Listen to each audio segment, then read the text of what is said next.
Hello everyone, आज हम class 8 Hindi वसंत book का चैप्टर नंबर 9 कबीर की साखियाँ लेसन के क्वेश्चन आंसर रीड करेंगे। तो चलिए शुरू करते हैं। प्रश्न अभ्यास। प्रश्न नंबर 1, तलवार का महत्व होता है, म्यान का नहीं। उक्त उदाहरण से कबीर क्या कहना चाहते हैं, स्पष्ट कीजिए। तलवार का महत्व होता है, म्यान का नहीं, यह एक उदाहरण है। इसमें हमें बताना है कि कबीर इस उदाहरण में क्या कहना चाहते हैं। उत्तर, संत कबीरदास जी के अनुसार हमें किसी व्यक्ति की सुंदरता का अनुमान उसके शरीर से नहीं बल्कि उसके गुणों से लगाना चाहिए। जिस तरह म्यान तलवार का बाहरी कवच मात्र होती है, ठीक उसी तरह शरीर मनुष्य का बाहरी आवरण मात्र होता है। इसलिए हमें मनुष्य की असली पहचान उसके गुणों से ही करनी चाहिए।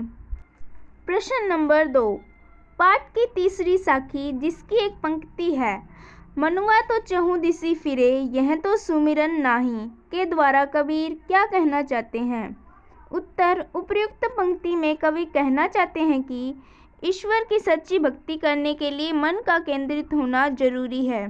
कवि के आडंबरपूर्ण एवं दिखावे की भक्ति करने वालों पर व्यंग्य किया है कि हमारा मन यदि चारों दिशाओं में भटक रहा है और आप राम राम जप रहे हैं तो भक्ति सच्ची भक्ति नहीं है।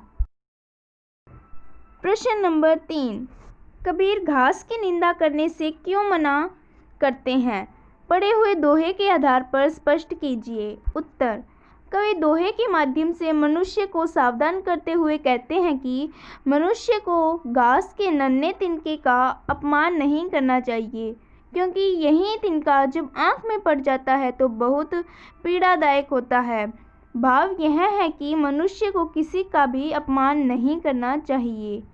प्रश्न नंबर 4, मनुष्य के व्यवहार में ही दूसरों को विरोधी बना लेने वाले दोष होते हैं। यह भावार्थ किस दोहे में व्यक्त होता है। उत्तर, यह भावार्थ निम्नलिखित दोहे से व्यक्त होता है।